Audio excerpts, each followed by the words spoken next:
So what up, guys? Mad Viking here. It's Thursday. I just got back from Rise of Skywalker. This is it'll have spoilers in this video. I don't know if I'm going to go full bore and discuss the whole video. It's not like it's complicated or overly, whatever. It is what it is in my eyes. But I'm just going to start off. This movie just felt like a very long explanation because they had to make up for The Last Jedi and the nonsense in that movie and the total opposite direction they went with it after The Force Awakens. So there was a lot of catch up and explaining, and this is why this happened and this is why this happened type thing going on. And it was very fast paced in the beginning because they had to cram all this crap together and make a crap sandwich, basically. We finally get the Knights of Ren on screen doing something. Did they really do anything? No. Were they worth the hype and long wait? No, not at all. They were kind of pointless, which really got me because when I first heard about them being in The Force Awakens and how epic it was, there was a posse of basically Sith bodyguards and all this. Nothing. We got nothing from them. Total waste. Disney and J.J. Abrams obviously didn't learn anything from the last movie because they took Rey and overhyped her even more than they did in the previous movies. She was doing ridiculous things. We're supposed to believe she's almighty and super powerful and all this crap, but she's still getting her ass kicked by a training droid. Her 30-second training monologue in the movie to justify all this crap she's doing, because she's been practicing in the jungle. And, they're fighting on Planet Star, Death Base, whatever it was, the remnants of that, and they stop mid-fight because Rey's looking up at this giant tidal wave 100 feet in the air coming to crash down on them. Well, she just force leaps over it. Meanwhile, Kylo just power walks through the wave like nothing. You see the end result of that in the trailers. There was another ridiculous space scene where she was actually on his Star Destroyer trying to escape, and she's pushed against the back of the force field that's keeping them all from being sucked out into space. And here come the crew on the Falcon. Finn opens the door to the Falcon in space, comes down on the ramp and is screaming at Rey, "Come on, Rey! Come on, Rey!" She jumps through the force field into space and catches Finn's hand and gets pulled into the Millennium Falcon. Let's just lose all sense of reality of what would happen if Finn opened the door to the Falcon in space, let alone her jumping into space to the Falcon. But of course, she's not even called a Jedi in this movie, so all these Jedi tricks and whatever stunts she does, what's the purpose of them? But she jumps into space, flies like 30 feet through space into the Millennium Falcon. It's just that was a Last Jedi moment for me. What was the point of that? It was ridiculous. They kind of explain why Princess Leia had all these powers from The Last Jedi for no reason. They basically said she had Jedi training back in the day, but she never finished it because she had a vision that one of her children were going to die or something because of her training or her abilities, so she stopped training. But she had a lightsaber at some point, and it comes into play in this movie. So they did kind of... And yes, I know in the comics she did have some sort of training, but I don't think she ever became a Jedi. And this last movie was going to be based all on her. She was going to be the X factor of this movie, but she died, of course. They had so much fan service in this movie. It got ridiculously annoying, especially the end, the final 5 minutes. I'll give this away. She shows up at Luke's old house on Dagobah. Okay? I'm not going to tell you why. How does she even know where he lived? And I don't know. I don't even want to give the scene away. I don't want to be whatever. But apparently Han Solo must have had the Force or the abilities in him and didn't know it because he comes and speaks to freaking Ben, not Ben, it was Kylo at some point in the movie. I thought only Jedis could do that, and Siths. So someone explain that one to me. It was cool to see him. He actually looked younger, Han Solo, in this movie than he did when he made The Force Awakens. But what was some more ridiculous stuff? Yeah, the fan service. If anything was ever mentioned or in a Star Wars movie, it showed up in this movie. Everything from, like I said, Luke's house to Ewoks to, oh, this happened here on this planet. It's all mentioned at some point or reminisced. And like I said, it got so old. It got old. It kind of was cool for a little bit, but after like the 15th thing, it's like, can we stop, please? Was there a plot to this movie? No, not really. The plot was basically Kylo searching for something, which is leading to someone. Well, of course, we already know what that is, Palpatine. And then when Rey starts to search for the same damn thing, that's basically all of her journey. They had to do a full circle on who she was and where she comes from. And I did such a great job at avoiding spoilers and online crap. The one thing I did catch was a lie, and the one thing I did catch obviously was true because it happened. But there was a little twist, but if you were following spoilers, you already knew who it was. I mean, he's in the movie. Hint, hint. Which was like, really? It was still like, really?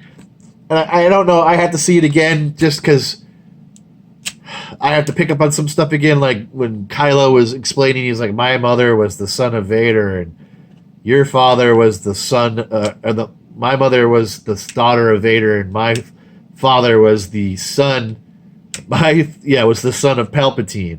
And I don't know if he mentioned they were bonded through that somehow or some crap. I don't know. I missed that part entirely because there was a lot going on in the scene. But it was really just a bunch of weird stuff. It was like a quest basically for this Sith holocron, and when she gets it, it's instantly taken from her. I mean, it was just kind of dumb. And they couldn't do this one thing to C-3PO because there was no coming back from it. They still do it to C-3PO, and then R2-D2 just rolls up on him and goes, "Weebity-loop," and he's fixed. But they were all like, oh, we can't do this because C-3PO will be mind-wiped. And that's why we had to go look for this holocron. And then they do it anyway, and he still gets his memory back. It was, I don't know. Like I said, when Rey is overpowered with new powers in this movie, we learn now she can take the Force and take it from her body and put it in someone else's. So like they went to this Wraith planet to look for whatever clue it was to try to find the Sith holocron, and they got sucked into the desert sand or some crap, and they were underground, and there was this big serpent creature, and it was injured. And of course, she Dr. Doolittles it with her Jedi mind trick. And then she sees that it's wounded, and she heals its wound. The Force leaves her body and goes into this snake, who then is their friend and helps them escape. And I don't want to give any more on that. But she still had all these super abilities that no one else has. I mean, Luke was trained by Yoda, but he wasn't doing 50, 100-foot leaps through the air, and I don't know. Some of the stuff that was in the trailers, which if you, like when she had the double red lightsaber, of course you had to know what that was. It wasn't anything real.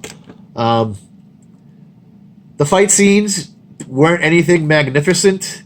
Like the first fight scene that I thought was going to be a fight scene, but it was just her escaping from Kylo Ren's Star Destroyer. It looked like it was going to be something epic, and of course it wasn't a fight scene. But when they finally had a fight scene, it just looked like they were hacking at each other. There was no visually stunning dueling like in Revenge of the Sith or anything. It was just like hack. And some of the fighting like Kylo Ren was doing, like he'd do a spin move and stick his lightsaber under his arm to like stab the person behind him. But the person that's coming up on him isn't even near him yet. So he just kind of sits there and holds his pose, and then the person runs into his lightsaber. It was just dumb stuff like that. So the fight scenes were not anything magical or to write home about. We had some new characters. Old annoying ones like Rose were kept at bay, which I was perfectly fine with. She was never really associated with anything. The guy from Lost, I can't remember his name. He wasn't really associated with anything either. I didn't see. I can't think of her real name. Carrie Fisher's daughter. She was in the last two films. She as a rebel, as a resistance fighter. Didn't see her unless I missed it. I think she even had some speaking roles in the other movies too. There was one spoiler if anybody else saw it, that the Millennium Falcon blows up at one point with Chewie, Lando, and whoever else in it, and thank God that didn't happen.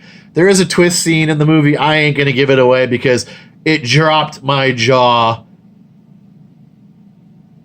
but I don't want to say anything else because it was a tease. And I think that was done for everybody bitching about the legacy characters, and I'll leave it at that. I'm not, like I said, I don't want to spoil all the stuff in the movie, even though it's going to be in the title. That was a kind of a weird scene, but it served its purpose. It was a shock moment. There's some subtle humor in the movie, a couple of scenes, and it was really good. It was done well. It wasn't goofy shit like they did in The Last Jedi, like prank calling the Star Destroyer, or that stupid crap. It was done subtle and it was good. Poe Dameron got some redemption in this movie. He didn't look like a goofy moron. Same thing with Finn. I don't want to give away anything in their movie, or the movie, but they get a comeuppance. Chewie gets a really nice thing at the end of the movie, but that was part of the fan service. If all the fan service was removed from the movie and they kept that, that'd have been fine. And you're going to know what it is when they show it.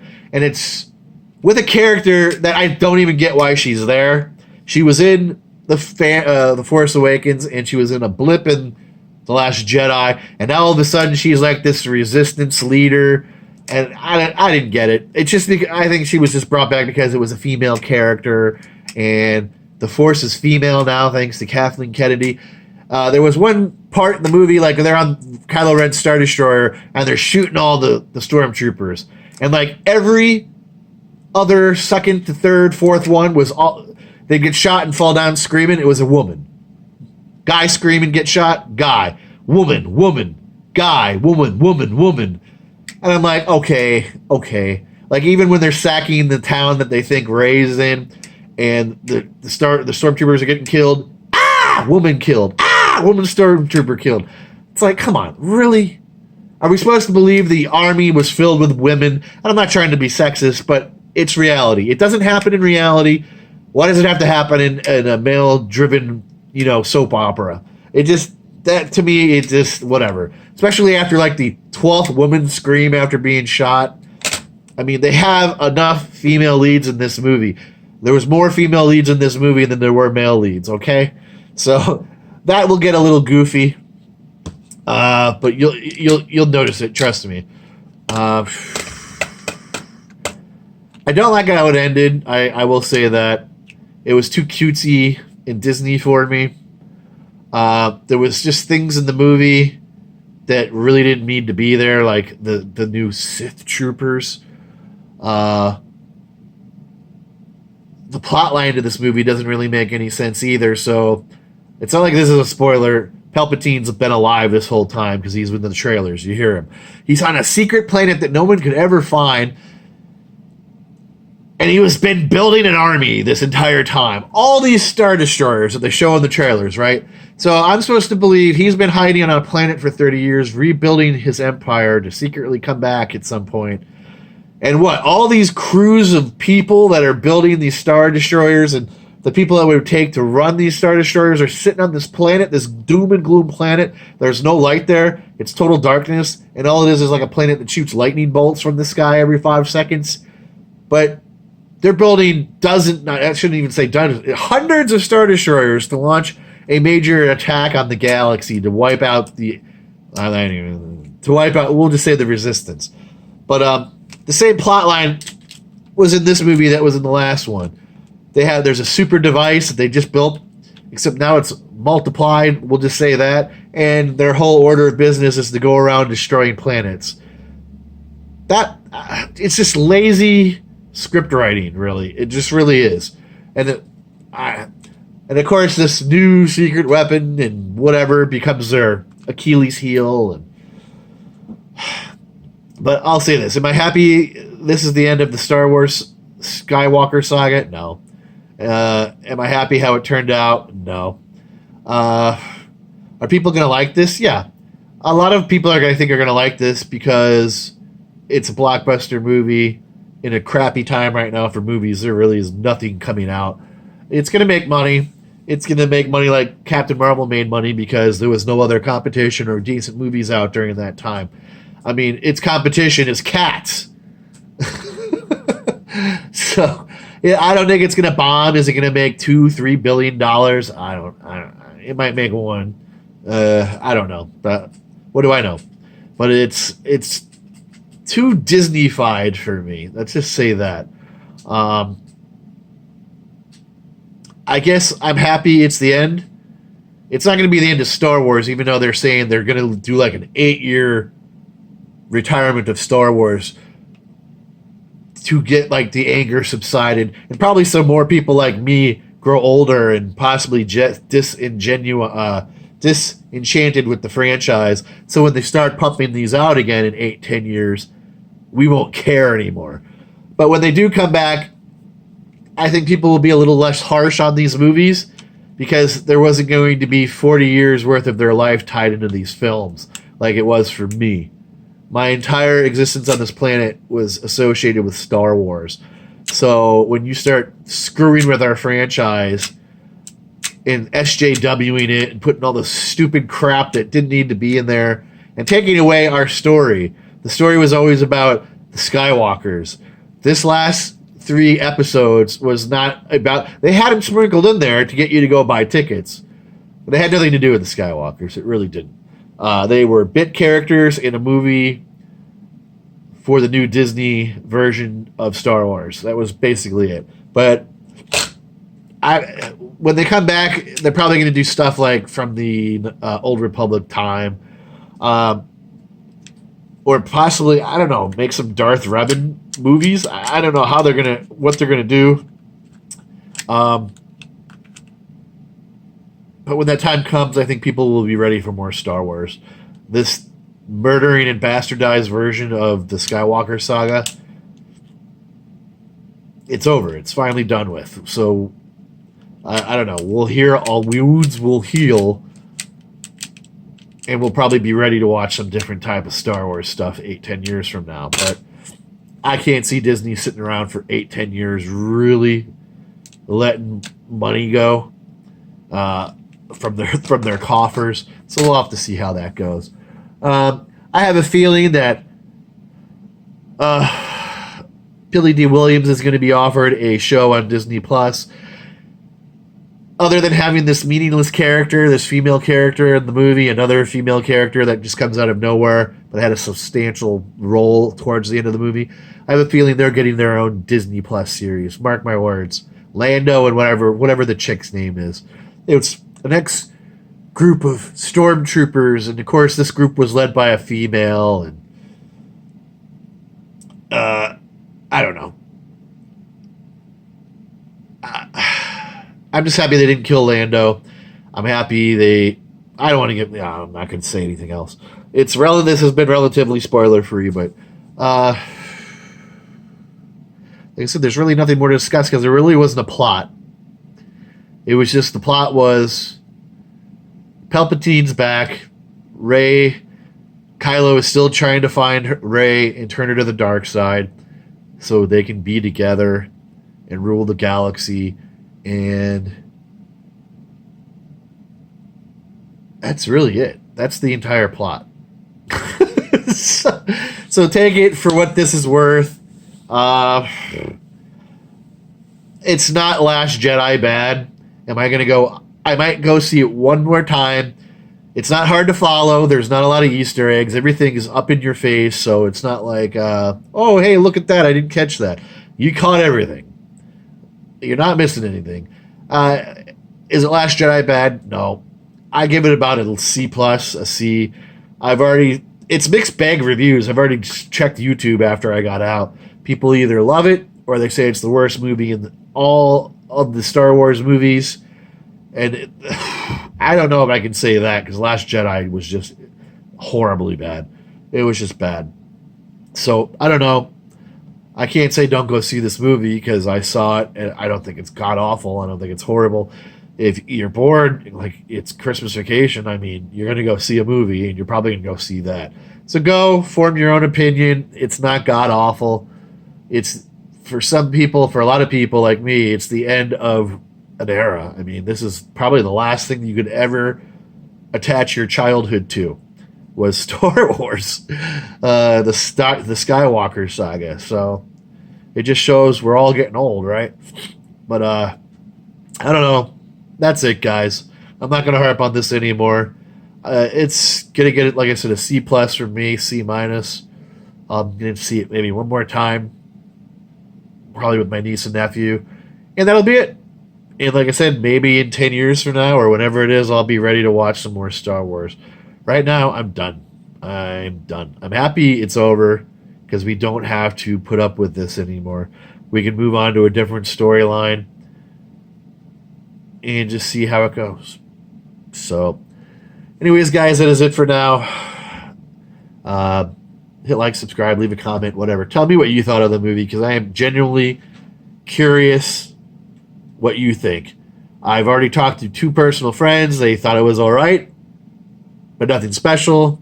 I had one guy tell me, other than some great visuals, which there are, he said the movie sucked.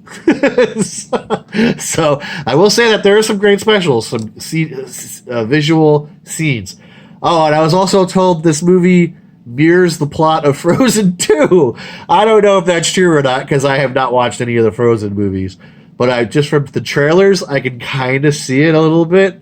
But I don't know. I don't know. If you think that's true, tell me that again. Tell me that in the comments because I'd love to hear the comparisons. But anyways, guys, hit like, subscribe, hit that notification bell, all that good stuff. And I will catch you guys in the next one. Thanks for hanging in there. Mad Viking out.